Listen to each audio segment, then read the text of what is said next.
Welcome to Enchanted Sleep. Tonight, we invite you to put down every worry, every thought, every weight you've been carrying through the day. Let your body sink deeper into wherever you are resting right now. Feel the bed beneath you, the pillow cradling your head, the gentle rise and fall of your own breath. Tonight, you will travel somewhere few people ever find, a place where the trees are ancient and wise, where the stars hang so low you could almost touch them, and where magic drifts through the air like the scent of rain on warm earth. Close your eyes now, and let the story begin. There was once a traveler named Eli. Eli had been walking for many days, through busy towns, across dusty roads, past fields of golden wheat that swayed in the afternoon light. Eli carried a worn leather bag on one shoulder, a small lantern in one hand, and a heart full of questions that had no answers yet. The kind of questions that keep you awake at night. Where am I going? What am I looking for? Will I ever feel like I've truly arrived somewhere? But tonight was different. As the sun melted behind the distant hills and the sky deepened from orange to violet to the darkest, richest blue, Eli stepped off the main road just for a moment, just to rest beneath a tree and realize the road behind had quietly disappeared. There was no panic. Strangely, there was no fear at all, just forest. Ancient trees rose on every side, their trunks wider than houses, their roots curling gently into the earth like sleeping giants. The canopy above was thick but full of tiny gaps, and through those gaps, stars, thousands of them. More stars than Eli had ever seen, scattered like crushed diamonds across a cloth of deep midnight blue. Eli set the lantern down on a mossy stone. The flame flickered once, twice, and then, as if the forest itself breathed a long, slow exhale, the flame turned from orange to a soft, glowing green, and the forest came alive, not loudly, not dramatically, just gently, the way a sleeping cat shifts its paws, the way water begins to move when touched by the first breath of morning. Fireflies rose from the ferns, dozens of them, then hundreds, each one pulsing with warm golden light, drifting upward like tiny lanterns released into the sky. The crickets slowed their song to something deeper, slower, more like a lullaby than a rhythm. Somewhere far off, a stream murmured over smooth, round stones, and the trees began to whisper, not in words exactly, more like the memory of words, like the feeling you get when someone you love is sitting in the same room as you, not speaking, just present. Just there. Eli sat down at the base of the great oak and looked up through its branches at the spinning stars above. I think, Eli thought quietly, I am exactly where I am supposed to be. The fireflies drifted closer. They circled Eli slowly, curiously, the way a friendly dog might circle a stranger, not with suspicion, but with a kind of gentle investigation. One landed softly on Eli's hand. It was warm like a tiny coal, and it pulsed 3 times slow, slow, slow before lifting back into the air. Then came the sound of footsteps, not hurried, not heavy, just steady, calm footsteps on soft earth and the occasional rustle of leaves being parted like curtains. Out of the shadows between the trees stepped a woman. She was old, older than anything Eli could imagine, but she moved like water moves, like she had never once fought against anything in her entire life. Her hair was silver and long, woven through with small white flowers that seemed to glow faintly in the dark. Her eyes were the color of deep forest moss, green and gold, and full of something ancient. She carried nothing. She needed nothing. She looked at Eli the way the ocean looks at the shore, with complete acceptance, with quiet understanding, with the knowledge that this meeting had always been coming. "You found the woods," she said. Her voice was low and unhurried, like the sound of rain beginning on a still afternoon. "I think the woods found me," Eli replied. The woman smiled, a slow, deep smile that spread all the way to her eyes. She sat down on a root across from Eli, as naturally as if she had sat in that exact spot 10,000 times before. "They always do," she said. "The ones who need it most." She introduced herself as Marin. She had no other title, no other name. She had lived in the Whispering Woods since before anyone alive could remember, tending to the grove, listening to the trees, welcoming the travelers who arrived, always by accident, always exactly on time. "What is this place?" Eli asked. Marin looked up at the stars the way some people look at old photographs, with love, with memory, with the particular tenderness of someone who has known a thing for a very long time. "It is the place between," she said. "Between what?" "Between where you were and where you are going. Between the life you have been carrying and the life that is waiting for you." She paused. "Between the noise and the quiet." He felt something loosen in the chest, something that had been held tight for a very long time. "I have been walking for so long," Eli said quietly, "and I don't know why. I don't even know what I'm looking for." Marin nodded slowly, as if this were the most natural thing in the world. "Most travelers say the same thing when they arrive," she said. "They have forgotten how to be still. They have confused movement with progress." She reached out and placed one hand gently on the root of the great oak beside her. "But the trees know. You do not grow by rushing. You grow by standing in one place long enough to put down roots." Fireflies pulsed around them in slow, golden waves. The stream murmured on. The stars turned gently overhead. And for the first time in a very long time, Eli stopped searching for something to say. After a long, comfortable silence, Marin rose slowly to her feet.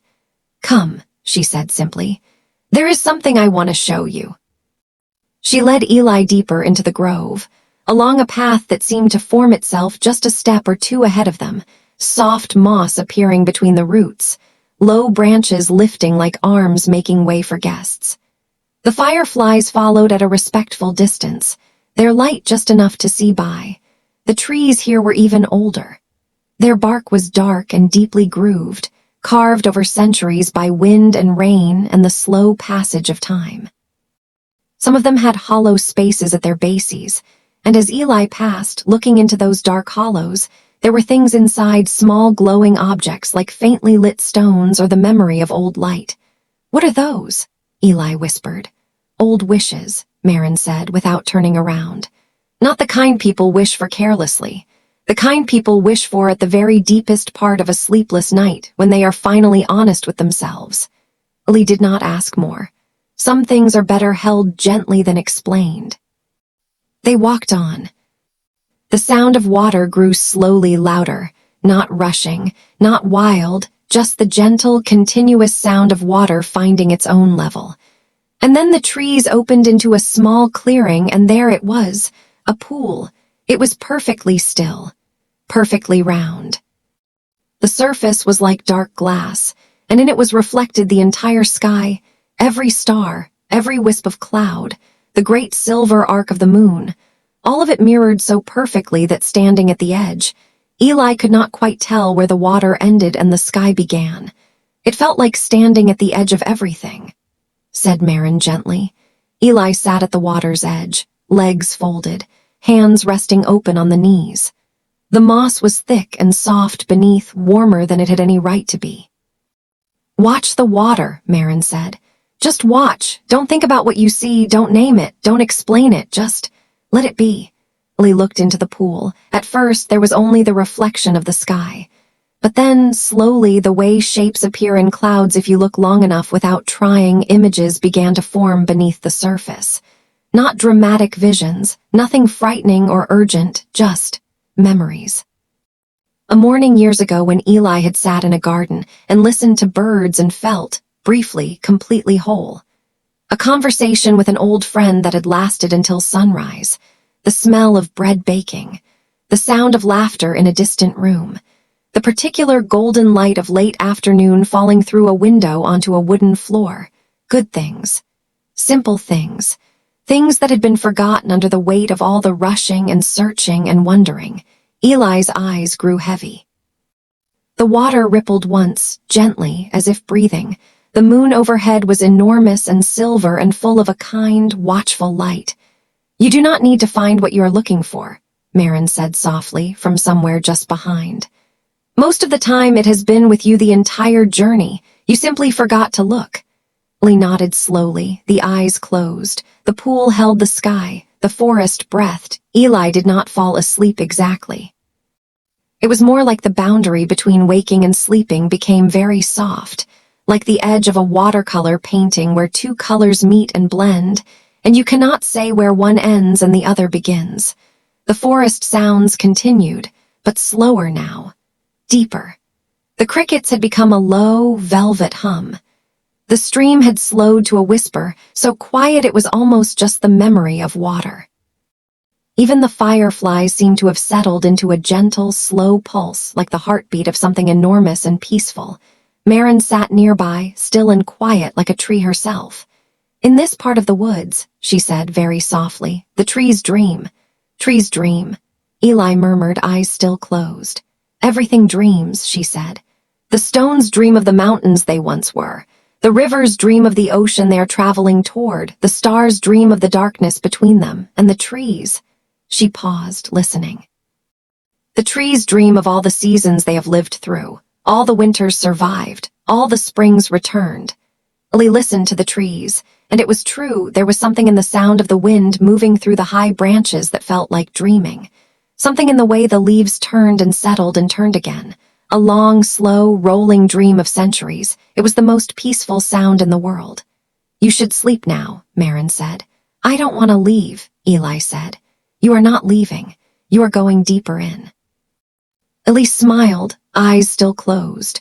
Somewhere above, through the canopy, a single shooting star crossed the sky, slow and bright and unhurried, as if it had nowhere else to be. The moss beneath was soft as any bed. The air was cool and sweet and faintly scented with pine and rain and something older, something that had no name but felt like safety. Eli breathed in and out. The forest held the night. The night held the stars held everything. Just before Eli drifted completely into sleep, Marin spoke one last time. Her voice was barely above a whisper now, soft as moss, gentle as the light of a single firefly. "When you wake," she said, "you will not remember all of this, not with your thinking mind, but somewhere deeper in the part of you that knows things without being told you will carry it." "Carry what?" Eli murmured from the soft, warm edge of sleep. "Knowing," she said, "that you are not lost, that you never were. That every road you have ever walked has brought you to exactly the right place at exactly the right time. That the searching itself was the answer." A long pause, the trees breathed. "Rest now, traveler. You have walked far enough today." Eli slept deeply, completely. The way people sleep when they have finally stopped fighting the night, when they have given themselves over to the dark and the quiet and the ancient patience of the world. The fireflies circled once slowly, like a closing thought, and then they too were still. And so we leave the whispering woods for tonight. Let the forest hold you. Let the moon watch over you. Let the sound of the trees, breathing, dreaming, ancient and patient, carry you down into the deepest, most restful sleep. You are safe. You are still. You are exactly where you need to be. Good night, traveler. Sleep well.